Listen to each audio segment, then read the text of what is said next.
série Work in Progress convida para discutir a relação de um jeito bom, é claro, duas empresas juntas há 20 anos, a Vivo e a VML&R. E quem participa da conversa é a Marina Dainese, que é diretora de marca e comunicação da Vivo, na empresa há quase 20 anos, e o Léo Balbi, que é Chief Business Officer da VML&R, que chegou à agência em 2007 e também tem uma longa história para contar com a marca. Bem-vindos, Marina e Léo. Obrigada, Cláudia. É um prazer estar aqui com vocês hoje. Muito legal estar aqui. Obrigado pelo convite, ainda mais ao lado dessa companheira de tantos anos. Vamos começar a contar um pouco dessa história. Primeiro, eu queria pedir para cada um de vocês se apresentar rapidamente e contar um pouquinho como começou a história desse encontro aí entre cliente e agência. Eu sou a Marina Dainese, eu ingressei na Vivo em 2004 como trainee. Sempre costumo contar essa história porque a Vivo ainda era uma bebezinha de aproximadamente 9 meses. E eu sempre me encantei com a história dessa marca. O setor de telecomunicações estava nascendo naquele momento, era uma tecnologia bastante nova ainda para as pessoas. E ingressar na empresa naquele momento realmente era o início de uma construção do que a gente falava, né? Estava sempre olhando para o futuro, para um setor que tinha uma rapidez, uma agilidade de transformação enorme. E a marca ali era ainda um sonho. Ela tinha acabado de acontecer a fusão entre as 7 operadoras, num grande lançamento, bastante potente, já nascendo com uma maior comunidade de clientes. E a partir de lá, a gente tinha toda a questão de ir evoluindo com as tecnologias. E um pouco da minha carreira aqui refletiu toda essa transformação da empresa. Então, tive a possibilidade aí de trabalhar em diferentes áreas, diferentes projetos, ver a chegada aí do 3G, depois do 4G, 4.5G, também toda a expansão, né, a chegada da fibra e a expansão da fibra pelo país. Mais recentemente agora, num super resumo aí dessas quase 2 décadas, a gente olhando já para a tecnologia 5G, como parte de uma realidade que vai levar o Brasil para um outro patamar de digitalização e de experiência. Acho que o que sempre me levou a ficar encantada também com essa marca foi que, desde o início, olhava a tecnologia com um olhar humano. Tem isso, quando olha lá nos manuais da marca do início, já falava a própria composição do vivo, do ícone como o nosso logotipo, né, como o ícone que representa a marca. Ele tinha essa proposta de olhar, ter um olhar humano para a tecnologia. E a marca sempre buscou ser muito consistente nesse sentido. Então, o Léo, nessa caminhada com a gente, né, os parceiros estratégicos, tem isso como parte central do cuidado. E eu acho que, olhando para trás também, eu me pergunto como que eu fiquei tantos anos trabalhando, né, sempre muito animada com as transformações da tecnologia, mas com muita paixão por essa marca, é porque acho que eu também tenho esse olhar da consistência como um valor muito importante, assim, da confiança, da qualidade. Então, sigo apaixonada por aqui, hoje já mãe de 2 filhos pequenos, Rafael e Olivia, animada com o futuro ainda que a gente tem pela frente. Vou pegar a história da Marina e agora eu vou costurar a história da agência na história da Vivo através da nossa relação, porque em 2001, eu estava falando, essa parte é muito rápida, 2001, estagiário na Yang do Rio, atendendo telefônica celular. Dali passei para Fischer América no Rio, ainda atendendo Vivo, e aí eu fui convidado para ir para o marketing da Vivo justo em 2004, que foi quando a Marina entrou na Vivo. Então, quando a Mar passou no programa de trainee, eu entrei como analista de marketing. E eu lembro até que, naquela época, o Hugo Janeba, meu querido Hugo Janeba, que na época era nosso chefe e estava na posição onde a Má está hoje, ele fez um encontro da diretoria no Costão do Santinho. E logo que eu entrei, 2 dias depois, eu fui para lá e tive a oportunidade de conhecer quem era o marketing da Vivo, esse marketing poderoso desde aquela época, desde o lançamento da marca. E aí, depois de 3 anos na Vivo, eu decidi voltar para a agência e o próprio Hugo falou para mim, cara, a gente tem 3 agências. Na época, a gente tinha até 4, a DPZ, a África, a Fischer e a Yang, que eram as agências que vieram desde o lançamento porque tinham relação ou com a Telesp ou com a Telefônica desde a época da fusão e passaram a ser as agências da Vivo. E eu fazia muita campanha com a Yang, porque eu cuidava das campanhas de varejo. E aí eu consegui uma entrevista na Yang com o Quintela, que me entrevistou, me contratou. Em 13 de agosto de 2007, eu comecei na ex-Yang, agora VML&R, e desde lá eu sou o atendimento da Mar na agência, na Yang. Então, a gente trabalhou ou como companheiros de Vivo, ou com essa relação cliente-agência desde 2004. Então, estamos aí para completar 20 anos de relação próxima, frutífera. A gente viu os nossos filhos nascerem, a gente viu as nossas famílias crescerem e a gente viu muito trabalho legal ser colocado na rua juntos, sofrendo, vibrando, mas sempre fazendo as coisas a quatro mãos. Nossa, muito bom e muita história, né? Dá para vocês contarem o primeiro grande momento dessa relação lá de trás, assim, de repente a primeira grande campanha que vocês gostam de rememorar? Nossa, foram tantos.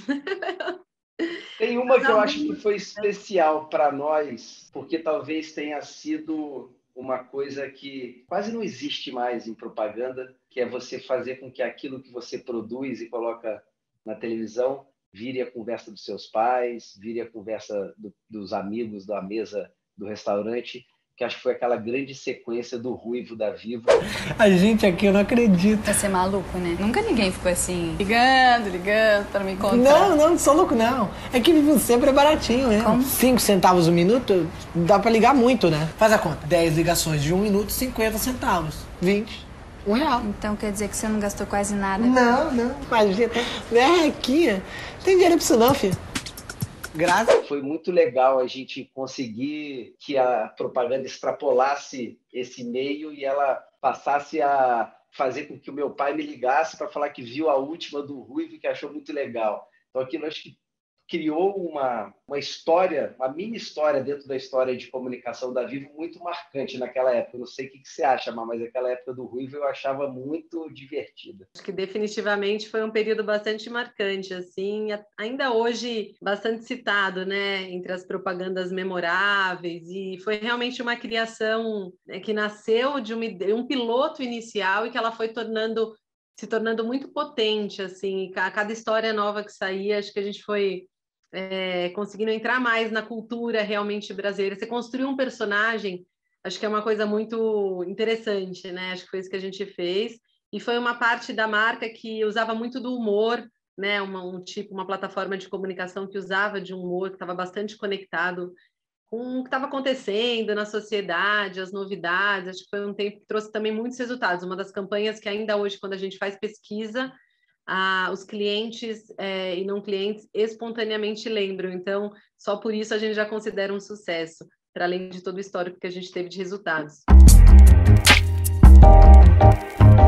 Agora, o que vocês acreditam, assim? Eu queria ouvir os dois. O que uniu essas duas marcas, né? No caso do cliente da agência, por tanto tempo e ainda une? Posso falar um pouquinho, né?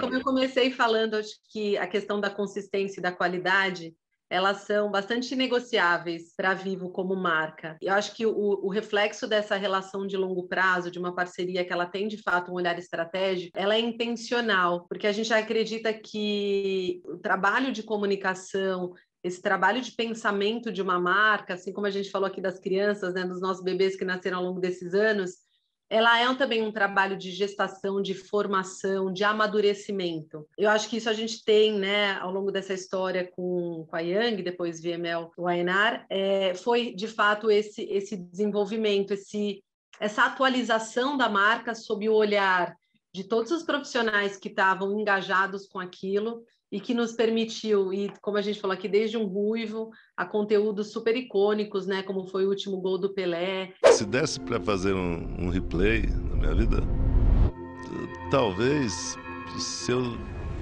tivesse feito o meu último gol com a seleção brasileira, eu gostaria. Brasil e Argentina. Pelé em campo novamente. Grande momento da história do futebol mundial. Se originou de uma entrevista que o Pelé deu. Dizendo que gostaria de marcar o seu último gol pela seleção brasileira. Será que ele enfrenta essa molecada de 25 ou 30 anos? Puede volver a jugar. Puede. Sí, hasta hacer gol también. Claro. Pero no contra Argentina, querido.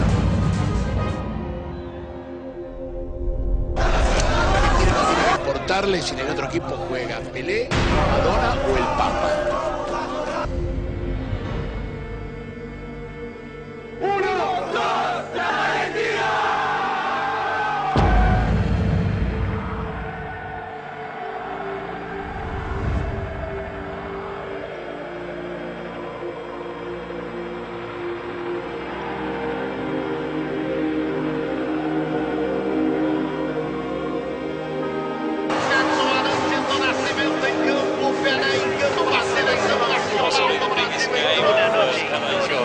pronti sono tutti, certamente.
Realmente um desempenho pobríssimo de Pelé. Pelé foi bem marcado, para variar os argentinos bateram. Porque están jugando jóvenes contra una persona que tendría que en este momento estar sentada en el sofá con el control remoto en la mano. Agora, esse é o Pelé, e o Pelé você pode esperar tudo. Se porventura ele não conseguir fazer esse gol tão sonhado, a gente tem que falar obrigado, Pelé, e agradecer por tudo que ele fez, até por esse jogo. Bem, meus amigos, seleção brasileira em campo e fica a dúvida, será que o Pelé volta? Será que o Pelé vai ter condições de voltar no segundo tempo? Olha o Pelé de volta, torcedor brasileiro, ovacionando o Pelé.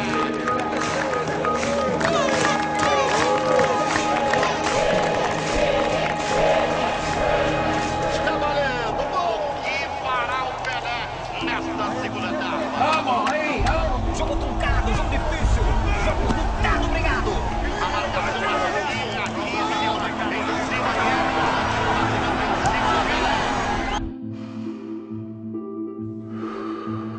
Tempo passando, o gol do Pelé não saiu.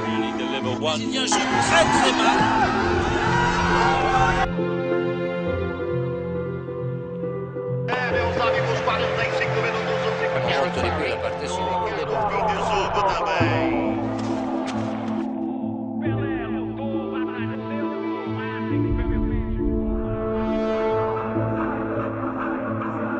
Se desse para fazer um replay na minha vida, talvez se eu tivesse feito o meu último gol com a seleção brasileira, eu gostaria. A bola rolada da lateral direita de campo para metade do campo, Pelé. Viu o goleiro adiantado, bateu!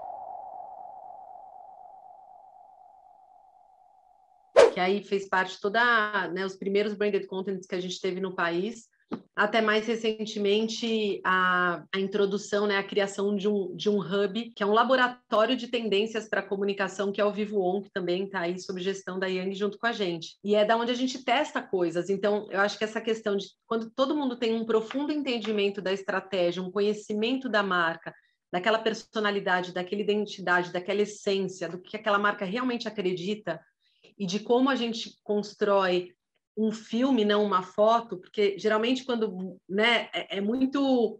Se for pensar uma marca que tem quase 20 anos, aí poderia ter passado por muitos momentos onde se perde consistência, né, onde a personalidade vai para diversos caminhos. Eu acho que esse cuidado ele é reflexo, de fato, de um time que respeita e que considera esse filme, que considera, poxa, essa marca é sobre isso e é para lá que ela aponta. Então, como é que eu busco o novo conteúdo, a nova estratégia, como é que a gente antecipa oportunidades, mas com base nesse norte que é muito claro. para mim, acho que isso é uma das grandes fortalezas quando a gente pensa numa parceria como essa. Eu também acho que uma outra analogia que pode ser feita nessa relação cliente-agência é uma relação marido-mulher também, que ela vai, para ela se sustentar durante esses quase 20 anos, e ela passa por crises, como qualquer relação passa por crises, ela tem por trás um real amor por algo que se cria, que nesse caso é a marca Vivo. Eu acho que a Vivo ela sempre teve grande confiança nos parceiros de comunicação que ela tem, porque quando ela olha para o outro lado, ela vê pessoas que estão tão preocupadas com aquele asset quanto a própria Vivo. Nunca foi uma relação estritamente comercial ou de prestação de serviço. Acho que a Vivo, e acho que isso é um exemplo até para o mercado, a Vivo sempre cultivou essas relações, ao ponto de que isso gera uma intimidade profissional entre o cliente e a agência, que a gente corta muitos caminhos, a gente tem muitos atalhos, porque a gente já se entende mais e a gente já consegue ir direto ao ponto. Não sei quantas mil vezes a Mar já me ligou e falou assim, cara, você sabe como é isso, né? Então a gente vai ter que resolver. E o você sabe como é isso é simplesmente a gente já sabe como as coisas funcionam e a gente está muito preocupado em fazer com que tudo funcione da melhor forma. Tem essa parte que eu acho que é muito mérito da Vivo de confiar e de construir relações de longo prazo com seus parceiros.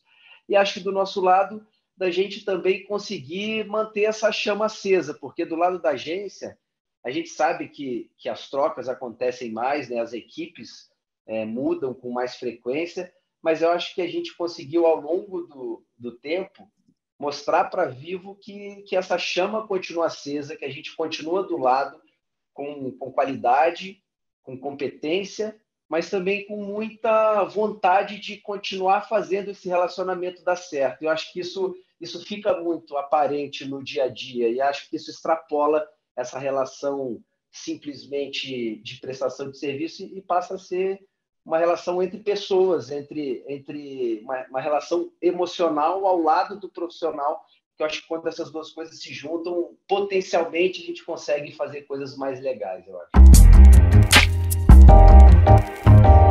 Mari, você que trabalha com outras agências também, o Léo que atende outros clientes, qual é o maior desafio para manter essa chama acesa, como vocês mesmos falaram aí? Onde é que podem ocorrer os maiores problemas? Onde é que pode dar ruim numa relação cliente-agência, na opinião de vocês? Olha, acho que tem que acontecer uma provocação constante, porque ao mesmo tempo, como a gente falou aqui, né, tem uma intimidade, já tem uma sinergia de pensamento, uma sintonia muito grande. Acho que tem o desafio também de trazer os novos olhares, né, de realmente um estar provocando o outro. Inclusive, isso acontece muito, acho que, né, o Léo muitas vezes também traz essa questão, o Pitangui, que também tem uma relação de muitos anos com a marca. Poxa, mas a gente precisa ser mais ousado aqui, né? Então, acho que essa provocação que vem da agência, que é muito rica, quando o cliente, né, que tem várias preocupações também, né? Acho que é um todo, a gente vive num ambiente cada vez mais complexo, né? Pensando a comunicação, que antes era só uma simples comunicação publicitária, hoje, de fato, é uma relação, não só com o cliente, mas com vários stakeholders, numa coisa real time, né, onde cada post em cada uma das nossas redes sociais tem a mesma importância do que um filme publicitário ou um projeto de longuíssimo prazo que a gente às vezes demora meses para fazer, para colocar na rua. Essa confiança de que todo mundo sabe as bases que a gente falou aqui, ela é muito importante para a gente poder ter celeridade, para que os times possam ter agilidade de produzir coisas sem necessariamente estar numa cadeia de aprovação, né? Se um post ele tiver que ser aprovado por toda uma cadeia de pessoas aqui dentro da Vivo e da agência, ele não vai sair na velocidade. Então, a gente precisa que as bases de qualidade, de criatividade, de tom de voz e de oportunidade, sem ser oportunista, em alguns casos, né? Quando a gente fala, poxa, o que é isso? Isso é um post de oportunidade? Ou a gente está correndo riscos aqui, ou isso não reflete de fato o que a marca faria num momento como esse. Então, essa afinidade, ela precisa estar junto com uma dinâmica de trabalho, que é uma dinâmica muito mais ágil, né, e que está ligada com essa coisa completa. Então, tomar riscos, mas riscos conjuntos, eu acho que isso é um desafio, né, você está trazendo a questão do desafio, então está todo mundo com riscos comedidos, né, e sabendo, e tendo um plano de ação, e quando a gente fala tomar riscos, tem muito esse debate, né, não é o risco pelo risco, é o que a gente vai fazer com esse risco? Então, essa provocação, que ela é mais profunda, que vira e mexe a gente volta para temas centrais da marca, eu acho que é um dos grandes desafios, porque a criatividade pela criatividade, ela pode existir, né? Ela vem de todos os lados, mas eu acho que a criatividade com um objetivo muito claro, com o compromisso da consistência e da qualidade do que a gente vai entregar, de novo, não pensando só na foto, né? Fazer uma ação que vai dar um buzz aqui, mas, enfim, com pouco compromisso com a marca, versus o filme eu vou fazer uma ação que tem uma criatividade, que ela tem que ser original, ela tem que trazer resultado, e ela vai ser mais um tijolo construído nesse caminho. Esse que é o grande desafio, eu acho que de qualquer relação, e aqui de uma relação quando a gente pensa em longo prazo, sabe? É um desafio que ele é mais complexo, porque só trazer uma campanha criativa e pontual, acho que às vezes muitas empresas de fora, né, falam, eu poderia sugerir isso para a Vivo, tá? Mas você poderia sugerir, considerando todas as demandas que estão em jogo, né, e não só a criatividade de uma ação pontual? Acho que esse é um grande desafio. Vocês vão perceber, eu acho que eu sou um grande fã de analogias de relacionamento humano. Eu sempre acreditei assim, você achar que para manter um relacionamento vai sempre amar a mesma pessoa, você está completamente enganado, porque naqueles 20 anos aquela pessoa está evoluindo, aquela pessoa está mudando, aquela pessoa está se transformando em outra pessoa. E às vezes o aonde pode dar ruim, eu acho, e olhando não só para Vivo, que é um caso bem sucedido, mas para outros clientes que talvez não foram tão bem sucedidos, é quando existe nessa evolução dessa história, existe um descolamento de pensamento ou de pace entre as duas partes. A Vivo, se ela olha para a gente, por mais que o amor perdure, mas ela fala, esses caras não estão mais com a mesma visão de mundo que eu, com a mesma visão de negócio que eu, o amor não segura a onda. Eu acho que assim, a relação ela é feita assim, da parte emocional, mas de uma parte muito clara de como nós dois enxergamos a vida. E nesse caso, como nós dois enxergamos uma construção de marca, hoje, nesses dias de hoje. Então, como a Má falou sobre o Vivo On, a Vivo sempre se posicionou como líder, de 20 anos para cá, sempre.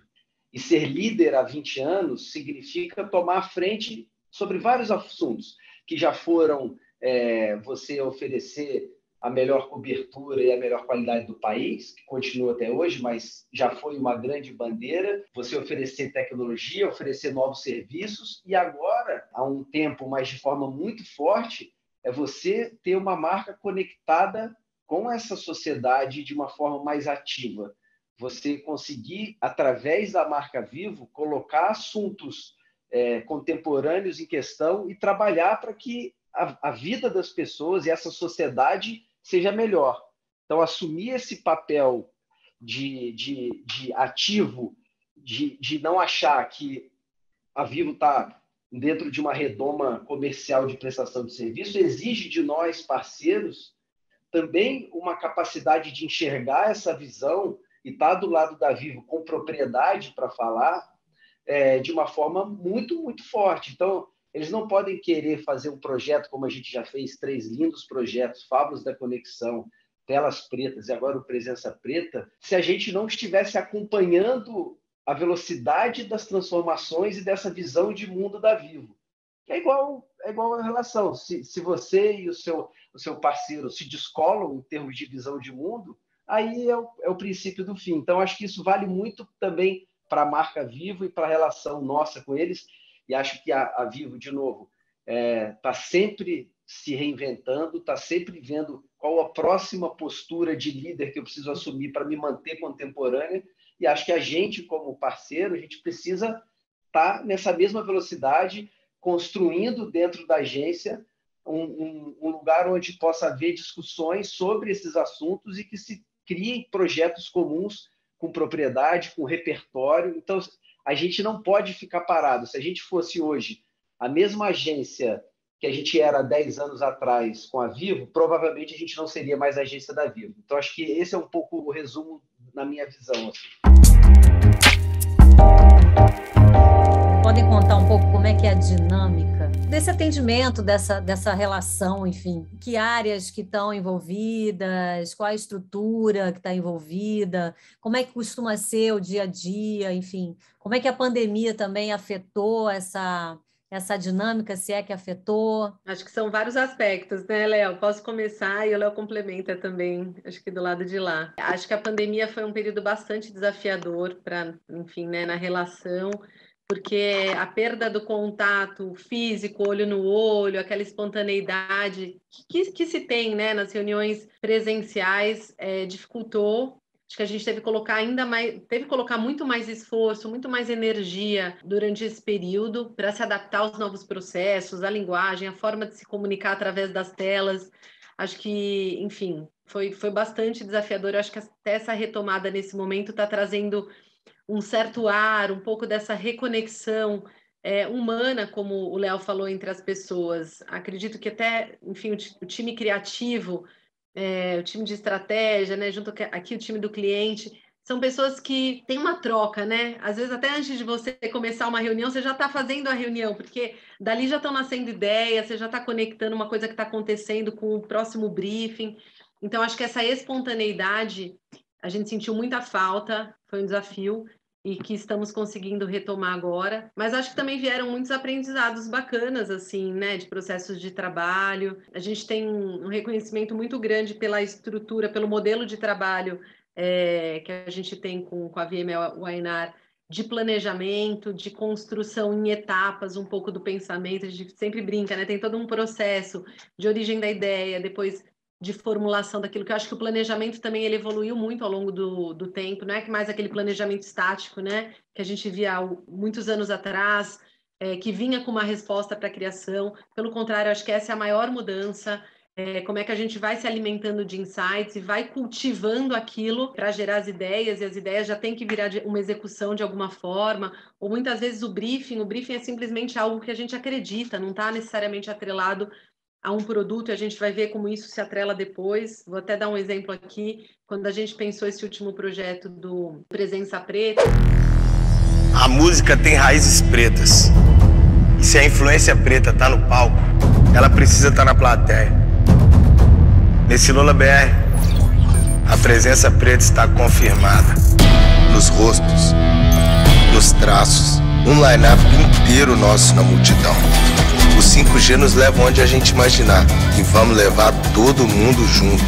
Nossos holofotes estão na plateia, nosso olhar no futuro.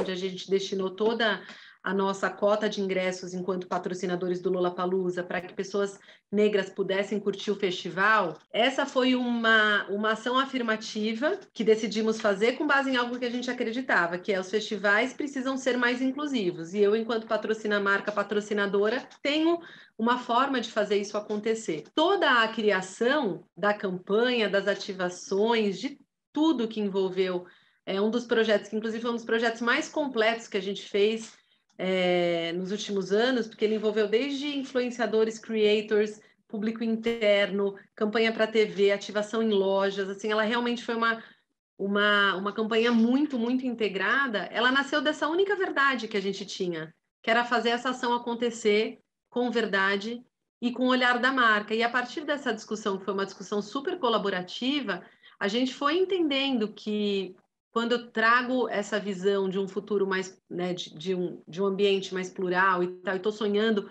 com esse futuro mais inclusivo e diverso, isso tem a ver com a minha tecnologia do 5G, né, que permite com que isso aconteça. Então, a minha forma de ver a tecnologia está conectada com essa ideia. A linguagem do afrofuturismo que a gente trouxe para toda a identidade visual do início ao fim desse projeto, que foi criada aí, né, enfim, pelo VivoOn, ela foi embarcada um pouco dessa ideia que juntava muitos pedaços, né? Não foi um briefing que nasceu, olha, a gente vai ter essa ação, a gente vai falar do 5G, a gente vai ter essa linguagem, não. Na verdade, tudo foi sendo co-construído de uma forma muito orgânica, e o resultado de processos como esses são definitivamente muito mais ricos. Acho que o nosso desafio aqui, né, Léo, que a gente tem discutido muito, é como trazer essa dinâmica, dezenas, né, que às vezes são 20, 30 projetos simultâneos que a gente tem, dada a complexidade do negócio, né, dos produtos e tal, mas trazer essa dinâmica que ela permite que se tenha uma construção e uma alimentação conjunta das ideias, e que a gente também seja capaz de plugar talentos nesse processo, que muitas vezes vão além do time do anunciante, né, da marca direto, dos colaboradores, e o time direto da agência. A gente tem visto também que, enquanto parceiros, a gente também precisa ser capaz de conectar um ecossistema de talentos que estão por aí, que nos ajudam de uma forma também muito customizada para cada projeto. E acho que isso também é a gente estava falando dos desafios, acho que também isso é um desafio, essa criação aberta, que também depende de uma nova dinâmica entre agência e cliente. Eu acho que isso tem feito muita diferença para a gente nos últimos anos. Eu acho que a pandemia exigiu da gente uma evolução, um amadurecimento da forma com que a gente trabalhava junto. A Má está completamente correta quando ela diz que a gente foi impedido de ter essa informalidade na época da pandemia, que sempre foi, acho que, uma grande característica da relação da agência com a Vivo. A gente se falar, o briefing não está pronto, mas a gente já vai adiantando, já vai pensando, tem uma reunião de discussão. Às vezes, fora da reunião, as pessoas se falam. Tinha gente da Vivo na agência ou da agência na Vivo todos os dias da semana, praticamente. Isso foi muito difícil, a gente ter que lidar com essa formalização da meia hora, da 1 hora de reunião no Teams para a gente resolver qualquer problema. Porque a gente sempre teve esse outro tipo de relação.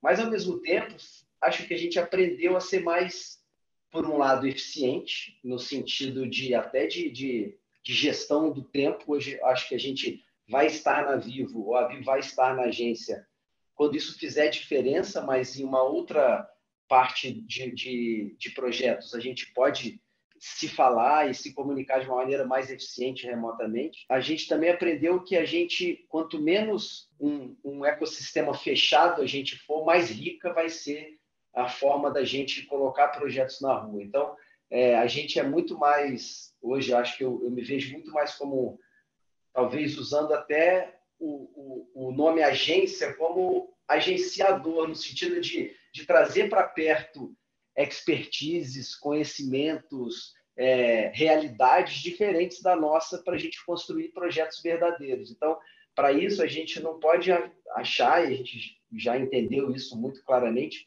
que as respostas estão todas dentro ou da agência ou da Vivo. Talvez a forma da gente encontrar a resposta seja a gente se abrir e a gente trazer interesses comuns que às vezes não estão nem no mercado de comunicação, que às vezes estão ou numa ONG ou numa empresa de tecnologia. Como é que a gente consegue unir esforços com outros parceiros para a gente construir projetos maiores e mais relevantes? Estaria mentindo se eu dissesse que estava tudo bem fazendo Teams. A gente estava louco de vontade de poder voltar a subir aquele elevador da Vivo e fazer reunião nas salas lá de cima de reunião, até porque não só a Má tem uma equipe muito grande e é uma equipe toda muito participativa, presente, muito competente, que a gente ganha muito quando a gente consegue estar juntinho de novo para a gente discutir problemas, soluções ou bater papo. Às vezes, só de bater papo, a gente já surgem novos projetos, porque tem muita coisa sempre acontecendo o tempo todo na Vivo e, às vezes, você não pesca essas coisas naqueles intervalos delimitados de 30 minutos, de 1 hora de reunião virtual. Então, eu acho que foi um aprendizado, foi um sofrimento por um lado, mas acho que a gente sai mais forte do outro também.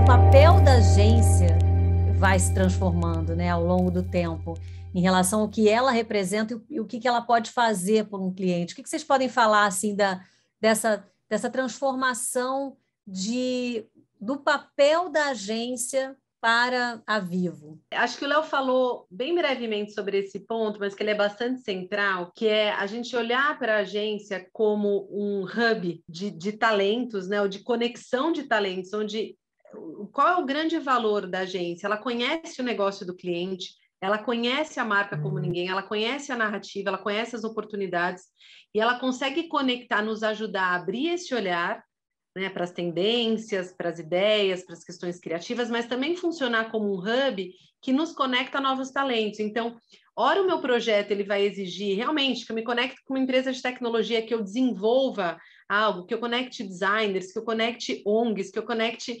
associações, talentos individuais. Então, eu acho que o papel e depois nos ajudar na produção, na execução de tudo isso também, pensando nessa consistência que a gente falou, pensando nesse ambiente mais complexo de produção, que não é uma campanha simplesmente que vai para o ar. Esse exemplo que eu dei do Lola, ele é incrível porque é realmente isso, né? Tem todo um pensamento inicial de planejamento, de narrativa, depois a conexão com todos os parceiros que foram dezenas de parceiros que estiveram envolvidos nesse projeto, com muita verdade, com um trabalho que é um trabalho destas pessoas, quer dizer, o trabalho ele não passa a ser de domínio total da agência, a agência passa a orquestrar junto com a marca esses talentos, essas criações, de uma forma muito rica, olhando para esses talentos com lugar de fala, com os experts no que eles estão desenvolvendo. Então, eu acho que essa orquestração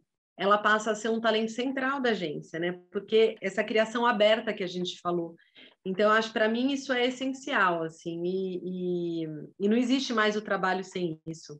Não existe mais. Se a gente se fechar numa caixinha, achando que a gente vai resolver os desafios que a gente tem entre dois times colados aqui, a gente nunca vai sair da bolha. Então, acho que isso é uma premissa central para todos os trabalhos. Esse é um assunto muito importante para o nosso mercado e que eu acho que você, Cláudia, que acompanha há muitos anos, acho que você vai entender. Mas, assim, a gente, há 20 anos, no mínimo, está fazendo uma grande corrida pela relevância em relação aos anunciantes.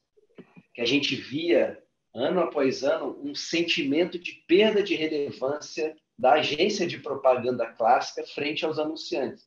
Porque, assim, sendo muito sincero, empresas como a Vivo, elas se mexem muito mais rápido que o mercado de comunicação. E a gente começa a entender só quando a água bate na bunda que a coisa mudou. Então, assim, a gente era aquela clássica agência ATL full service. A gente, quando eu digo o mercado das grandes agências. E aí começou o movimento do digital. Por a gente ser mais lento do que a gente deveria, os clientes começaram a pulverizar a verba deles. Aí tinha uma agência de performance, uma agência digital, aí uma agência social.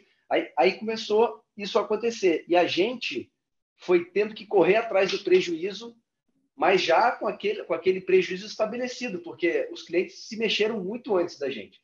E acho que agora essa evolução e essa eterna busca pela relevância, que não vai ser mais a relevância que a gente tinha 20, 30 anos atrás, tem que ser um outro tipo de relevância, acho que ela caminha muito para o que a Má falou. Ela caminha muito para uma agência que o cliente olhe e que ele entenda que não importa qual a disciplina, e se aquela disciplina é core daquele parceiro, a gente vai conseguir ter conversas relevantes sobre aquilo, seja exclusivamente com eles, seja com eles e com outras pessoas, que eles coloquem naquela discussão, que tragam essa relevância, essa propriedade para se construir projetos que tenham, sei lá, disciplinas que não necessariamente estão fechadas na comunicação. O nosso núcleo de VivoOn, que a Vivo montou com a gente, e que completa agora em setembro 2 anos, acho um grande exemplo disso. A Vivo teve essa visão, a Vivo fez um processo de negociação e definição de agências que estabeleceu esse núcleo. A gente fez uma proposta que a Vivo considerou pertinente e a gente acabou ficando com essa parte. Mas para que essa parte desse certo, e foi um aprendizado nesses 2 anos, a gente teve que continuar evoluindo muito nesse sentido, da gente não achar que a gente resolveria tudo com aquelas mesmas pessoas que sempre fizeram os mesmos trabalhos para a Vivo. Então, eu acho que o nosso mercado, e acho que a gente, por muitas vezes, é mais lento do que a gente deveria, está nessa eterna luta pela relevância ao olhar dos anunciantes, dos nossos clientes. E eu acho que a gente está aprendendo a como tentar se mexer mais rápido, mas é aquilo, a Vivo precisa olhar para a gente e entender que a gente consegue ser relevante nos assuntos em que hoje são importantes para eles, independente de ser propaganda ou de ser comunicação, ou de não ser nada disso, de ser alguma outra coisa, mas que a gente vire esse agente catalisador para fazer com que essas coisas funcionem. E aí eu acho até que a tendência é que essa pulverização da verba, não que ela vá deixar de existir, mas que a Vivo ou grandes anunciantes vão ter que ter esse parceiro estratégico com visão de futuro que vá conseguir conectar esses outros parceiros que antes estavam muito desconectados. Um cara cuidava disso, outro cuidava daquilo, outro cuidava daquilo, e a Vivo tinha um trabalho gigantesco de fazer esse alinhamento entre esses 4, 5, 6, 7 fornecedores diferentes que foram aparecendo ao longo do tempo. Acho que se a gente conseguir ser esse catalisador e unificador de visão em relação ao que a Vivo quer como marca, eu acho que a gente aí consegue andar no mesmo pace que eles e continuar construindo relevância como agência dentro de um grande anunciante como a Vivo. Como a gente sabe, né? Como em toda relação, nem tudo são flores, então eu queria saber se vocês podem relembrar algum momento ruim, o que ele trouxe de aprendizado, enfim, um momento ruim mesmo da relação. Então, a gente nunca teve momentos estruturalmente ruins. A gente teve crises pontuais em relação a problemas de trabalhos específicos, assim. Aí sim, aí já tivemos vários paus. Eu acho que, como toda relação, sei lá, deve ter tido momentos nesses 20 anos aí que a Marina falou assim, não aguento mais esse Léo me ligando. Só em relação ao trabalho, não em relação à relação em si, sabe? Mas teve... Eu até acho que mas uma parte dessas crises, ela é meio tragicômico. Assim, tem a parte de todo mundo ficar nervoso e daquele desespero geral, mas quando passa, e normalmente a gente resolve. Assim, eu sei lá, eu acho que eu não conto nos dedos de uma mão os problemas de crises que a gente não conseguiu superar. Vou contar uma que eu acho boa, que é quando a gente estava... A Marina até mencionou esse projeto, que era quando a gente estava filmando o gol que o Pelé não fez, que era uma mega produção, 2 diretores, a gente estava filmando no estádio do Morumbi, e o Pelé ia jogar bola de verdade, porque ele ia fazer um gol que ele encerrou a carreira com um gol pelo Cosmo, nos Estados Unidos, mas o sonho dele era fazer o último gol pela seleção, e a gente ia fazer o Pelé, contar essa história desse último gol do Pelé.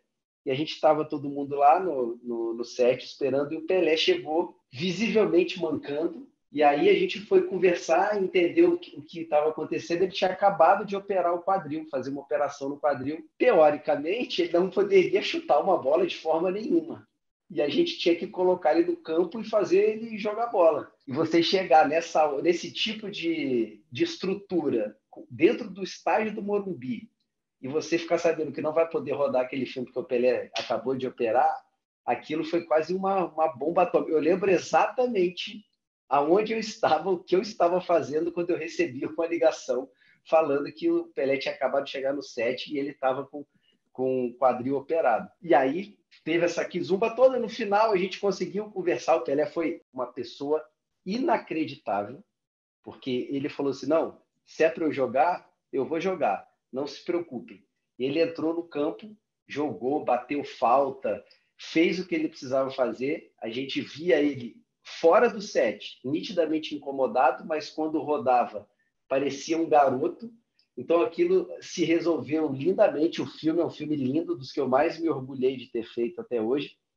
Mas o início foi uma certa crise, porque quando ele chegou lá mancando e falando que não podia jogar bola, era se a gente destruir um projeto de, 6 meses, porque aquilo tudo vinha abaixo. Mas é por isso que eu digo, assim, por maiores que sejam os problemas em propaganda, muito mais do que em outros segmentos da vida, normalmente a gente consegue dar um jeito. Normalmente tem solução para tudo, apesar da gente sempre ter uns arranca-rabos no momento de maior tensão. Como o Léo falou, são crises, né, naturais que a gente passa e que acho que o mais importante é usar as crises como aprendizado, que é o que a gente tem feito, para não repetir o mesmo erro. E acho que nisso a gente vai criando toda uma cultura, né? Como acho que eu falei aqui, a questão da qualidade, do acabamento das coisas que a gente faz. A gente tem um compromisso muito mútuo disso, né? De ver um resultado final com o qual a gente se orgulhe. Eu acho que, obviamente, né, durante todos esses anos aconteceram coisas que às vezes não saíam exatamente como a gente tinha planejado,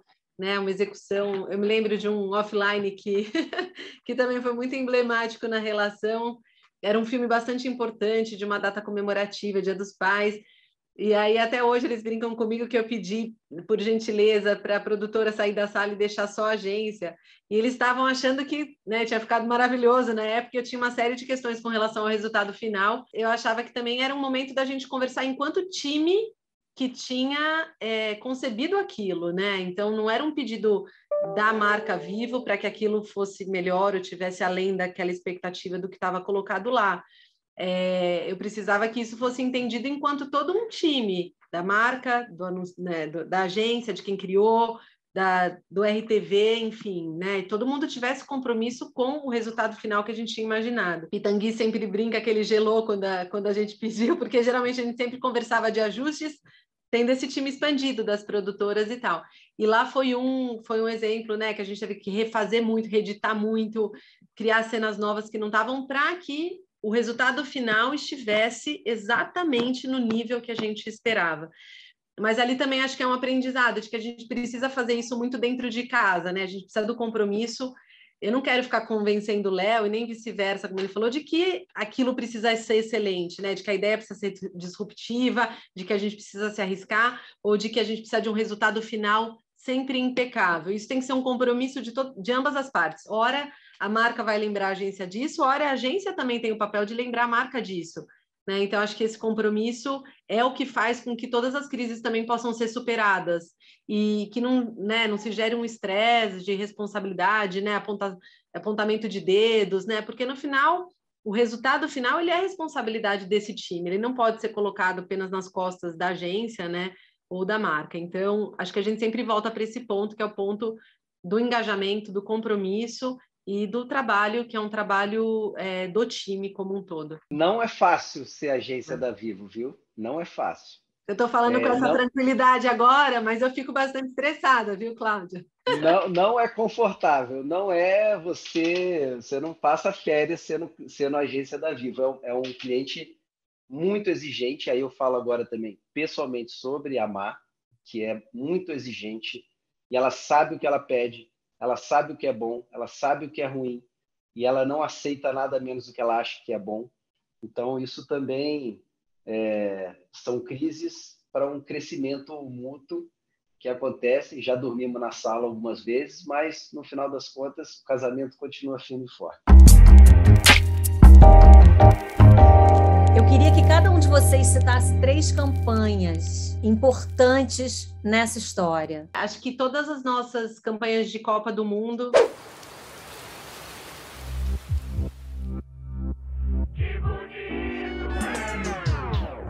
Bonito é ver que o jogo desse povo continua, vai em frente.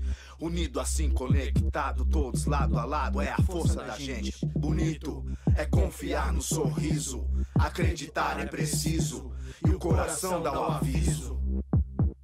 Vai que é bonito de ver todo mundo jogando pra gente vencer. Vem ver que bonito o show da torcida de craques da vida vai acontecer. Muito respeito, amor infinito, bonito, o mito voltou. Bate no peito, nós somos Brasil, que bonito é o grito de gol! Bate o escanteio, pega, balança a rede, no neném. Corre, abraça, escuta pra nova luta e faz gol também. Que bonito menos eu e mais a gente, esse povo competente, outra vez vai chegar lá. Que bonito ver o craque se mostrando, como qualquer ser humano, faz a gente se inspirar. Que bonito saber que cada brasileiro é um craque verdadeiro, com você bola rolar. A seleção da bola, a seleção das ruas, chegou o nosso momento. Brasil, ninguém te segura. Bate escanteio, pega, balança a rede, no neném. Corre, abraça, estuda pra prova, luta e faz gol também. Que bonito é todo mundo jogando junto. Vivo, patrocinadora oficial da Seleção dos Brasileiros. Sendo patrocinadores da Seleção Brasileira, esse tema é super importante, né? A ativação dessa propriedade, que é uma das principais da marca, e que a gente construiu também lindamente, entendendo o momento de cada Copa, né? Que foram muito diferentes, e a gente está muitas Copas juntos aí, e seguimos agora produzindo essa próxima, e que é sempre um momento especial e marcante. Depois, acho que eu queria falar também todo o trabalho que a gente tem feito de varejo, né, desse varejo tech. É Natal, minha gente. Vamos aproveitar esses presentes incríveis da Vivo. Moto G30 em 21 vezes de R$ 53. EcoDot terceira geração com Alexa por R$ 199. Moto E7 Power em 21 vezes de R$ 32. Caixa de som Pulse Wave 2 por R$ 199. Presente Tech é na Vivo. Foi um desafio enorme para a marca também, de se apresentar nesse território, né? Muito além dos serviços de conectividade, mostrar que tem produtos para uma casa conectada, tem gadgets, tem acessórios, e se posicionar de um jeito leve, didático para o cliente, pertinente e que conecta com toda a proposta de valor da marca. A Yang nos ajudou muito, desde a estratégia até toda a execução nos últimos anos, trazendo resultados bastante interessantes. E acho que o trabalho também com a Ivete.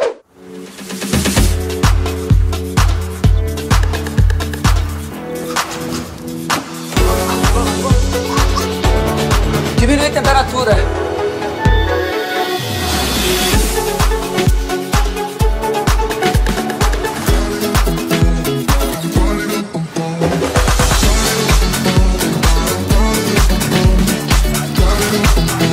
Dentro ou fora de casa, eu vivo na velocidade total.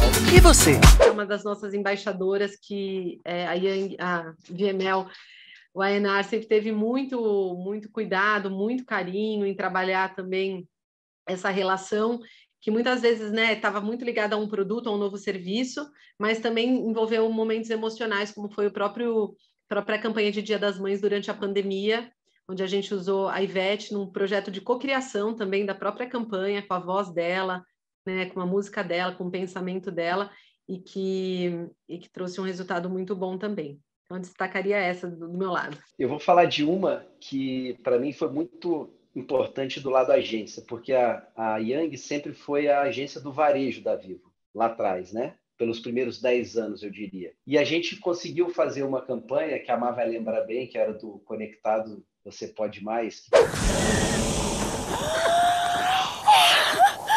Não acredito!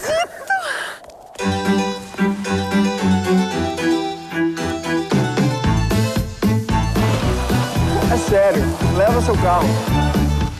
Você tem que avisar todas as suas amigas. Vai ser uma surpresa. Eu te mandei um mapa pelo e-mail. Eu já consegui uns 10 carros. Lembrei uma coisa, faltou o megafone. E aí, mãe, tá chegando?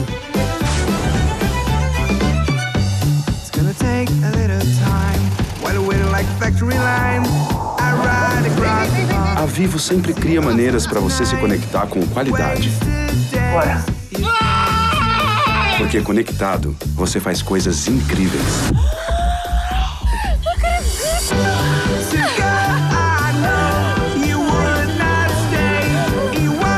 Vivo, conexão como nenhuma outra.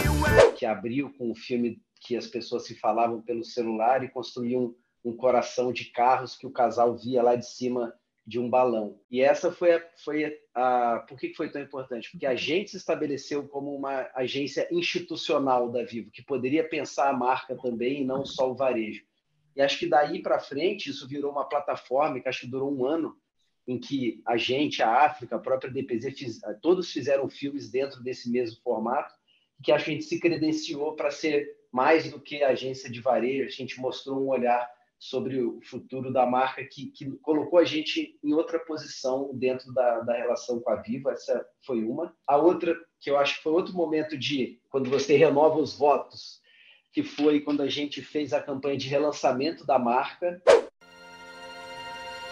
I came across a fallen tree.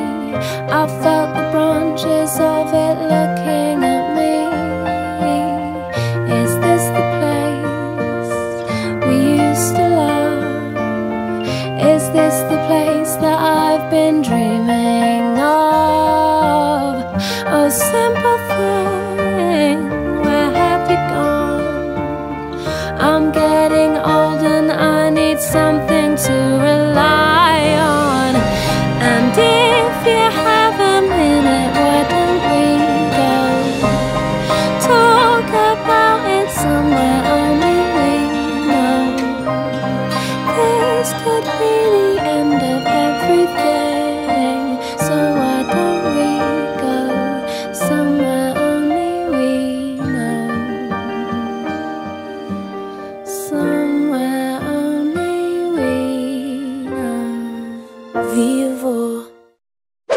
a fusão com a GVT e a gente lançou a marca de novo. A gente fez uma campanha, inclusive numa outra concorrência que a gente acabou ganhando, que foi um filme muito legal e que mostrou também novamente uma visão de futuro, uma visão de marca da Vivo sobre por que a Vivo existia na vida das pessoas.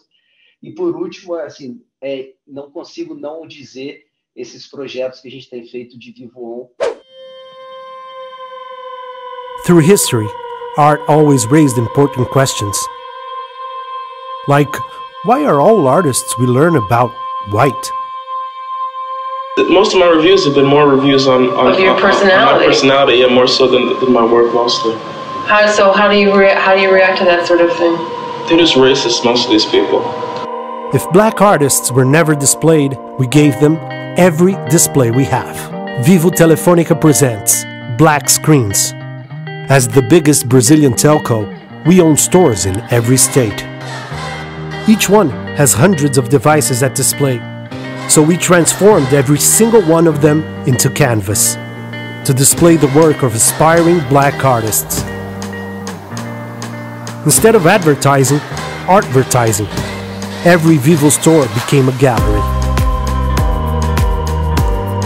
Our 600,000 daily clients became 600,000 daily visitors, making Black Screens the largest black art exhibit in Brazilian history. A gente precisa se reconhecer na arte. Eu entrei na loja e agora eu não quero sair mais. Black Screens was promoted by black superstar rappers, spread by black influencers, and discussed by the whole country. It reached over 93 million people with 90% positive reactions. Vivo Telefônica did more than just generate awareness and visibility. It helped black people empower black people. Quadros são como espelhos. A gente precisa se sentir representado na arte. A arte preta importa, nossa história importa. Black Screens. Now, diversity is at display. Que para mim é assim, eu acho que eu redescobri uma boa parte do meu prazer em fazer o que eu faço através de projetos como esse, que a gente não tinha essa oportunidade, na verdade, a gente nem se enxergava como agentes de mudança contemporânea da sociedade. A gente, quando eu digo agência, e clientes, anunciantes, empresas como a Vivo, que têm assumido esse papel de forma muito responsável e ativa, tem dado para a gente a possibilidade de fazer coisas que têm um impacto social verdadeiro, prático, imediato. E acho que esse tipo de projeto, para mim, está sendo não é uma redescoberta, mas assim, está trazendo um outro tipo de amor pela propaganda que ele não existia há anos atrás. Que a gente amava que as pessoas comentassem sobre um filme que a gente colocou na TV, ou sobre um projeto que a gente fez no digital, mas a gente não se orgulhava de mudar a vida das pessoas de forma prática. E acho que hoje a gente pode falar que a gente faz isso. Então, esse, para mim, é com certeza um ponto muito alto nessa curva de trabalhos que eu colocaria aí. E o que a gente pode falar de futuro? O que vem pela frente? A gente tem aí todo o desafio de 5G que já foi colocado aí no começo, que a Marina já falou. Em que ponto vocês estão agora e o que vem pela frente? Bom, a gente está, acho que, num momento de transformação super acelerada do negócio, além da conectividade aí com a chegada da nova geração 5G e também com a expansão da fibra em todo o país, que vai permitir esse novo patamar de digitalização das casas e das empresas, e que é super importante porque ele é realmente transformador. A Vivo tem ampliado muito o seu ecossistema de serviços ao cliente, muito com base nessa digitalização que é a espinha dorsal da companhia. Então, a gente está falando de novos serviços que incluem serviços de educação, serviços de bem-estar e de saúde, serviços de entretenimento, parcerias, serviços financeiros. E a gente está muito envolvido aí na criação dessas marcas, no desenvolvimento da proposta de valor, das diferentes segmentações aos clientes. Então, é um ambiente bem mais complexo do ponto de vista de serviços que a gente tem para oferecer para o cliente, sempre com olhar também para assistência, para a experiência do cliente, bem envolvida com a gente nos temas de Vivo Guru, né, que é como é que a gente traz o cliente para esse novo mundo digital, para que ele entenda, para que ele aprenda sobre tecnologia de um jeito descomplicado, para que ele use a tecnologia que já está e vai estar cada vez mais presente na vida dele, né? Se antes a gente estava falando só de ter um celular e uma fibra em casa para estudar, para trabalhar, hoje, na verdade, a gente está conectado o dia todo, né? Nossas casas passou a ser hubs de conexão para a gente realizar muitas das atividades que a gente realizava fora. E os serviços que acontecem através de uma plataforma digital também se proliferaram, né? Isso é muito benéfico, porque a gente consegue levar para o acesso de muita gente o que antes era inacessível. Então, esse é o novo contexto da marca. Uma marca que vai seguir digitalizando aí para aproximar as pessoas do que é importante para elas e liderando esse caminho da digitalização no Brasil. E junto disso tem muito do que a gente comentei lá no começo, né? Que são os valores, são as nossas crenças, muito baseadas num olhar de diversidade. A marca Vivo, como eu também comentei no início, já nasceu como uma marca diversa que atendia a milhões de clientes no Brasil todo, representando esses clientes. E hoje isso é mais verdade do que nunca, né? É o nosso olhar de como a tecnologia ela pode realmente promover um futuro mais inclusivo, mais diverso, mais plural, melhor para mais pessoas. Por isso que a gente vai se envolvendo e se comprometendo cada vez mais com ações afirmativas em várias frentes, e a gente precisa que os nossos parceiros estratégicos estejam nesse pacing também, como o Léo falou, nos ajudando a pensar essa inovação, nos ajudando não só a posicionar, mas de fato inovar, né? Continuar liderando também o discurso e as ações nessa frente, toda a questão de sustentabilidade, de governança, que também fazem muito parte da crença da marca. Então, acho que é isso, assim, acho que a gente vai ampliando os temas, mas sempre com um olhar estratégico de quem conhece a essência, de quem conhece qual é o desafio do negócio e para onde a gente está caminhando. É isso, tem muito trabalho para a gente fazer daqui para frente, né, Léo? Seguiremos acelerados, mas também muito otimistas, assim, acho que a marca vai seguir construindo uma história linda e cada vez mais uma história de transformação, né? As ações afirmativas, elas fazem parte cada vez mais através de tudo que a gente oferece para o cliente e para a sociedade. A tecnologia, a gente fala, a tecnologia leva a gente para lugares que nem imaginava, ela vai constantemente estar evoluindo, né? Constantemente. A gente vai seguir liderando esse caminho da evolução da tecnologia, mas ela tem que vir com um propósito. E é através dos nossos parceiros estratégicos que a gente vai colocar esse propósito em prática, porque esse propósito ele é um propósito ampliado, ele tem que viver de diversas formas, ele tem que ser concretizado. Por isso esse trabalho tão importante. A Vivo nunca se contentou em ser o tubo que leva a conexão para as pessoas. Porque quando você é só o tubo, você, na verdade, só pega... Apesar de você ser o grande viabilizador de um monte de coisas que as pessoas amam, você é só o meio do caminho. E a Vivo nunca quis ser só o meio. A Vivo quis trazer finalidade para as coisas. Então, eu acho que isso é que gera essa visão ampliada do que deveria ser a Vivo na vida das pessoas. E aí, quando você tem como cliente uma empresa com esse tipo de visão de mundo, você tem que representar dentro da agência essa mesma visão. Então, a gente precisa ser uma agência cada vez mais diversa, cada vez com mais disciplinas conectadas, cada vez com capacidade de discutir mais temas e cada vez com mais gente querendo ter impacto verdadeiro nessa sociedade que vem por aí, porque é uma sociedade onde a iniciativa privada e as pessoas individualmente vão ter cada vez mais chance e mais poder de fazer diferença no coletivo. Então, é cada vez menos a gente dependendo de outras pessoas para a gente colocar essa sociedade contemporânea nos trilhos e cada vez mais a gente usando as ferramentas que a gente tem, individualmente ou coletivamente. Eu acho que esse é um pouco o espírito que eu imagino para uma agência de propaganda desses anos para frente, e que acho que, olhando para o lado do anunciante, ela é muito bem representada pela forma como a Vivo hoje enxerga o seu papel como empresa dentro dessa sociedade. Uma palavra para definir essa relação de vocês. Qualidade. Comprometimento. Gente, muito obrigada. Foi um prazer bater esse papo aqui com vocês. Eu amei. Eu também. Muito bom. Espero que a gente em breve tenha mais histórias para contar. Vamos ter. Tá só no terceiro capítulo de um livro de 155 capítulos. Não, agora a gente vai todo mundo viver até os 120. Outro dia eu fui comprar uma vitamina, estava lá de 19 a 120. Eu falei, ui! Isso aí. Olhando para o futuro, né? Olhando para o futuro. Então tem muita história aí para contar. Valeu, gente. Super obrigada.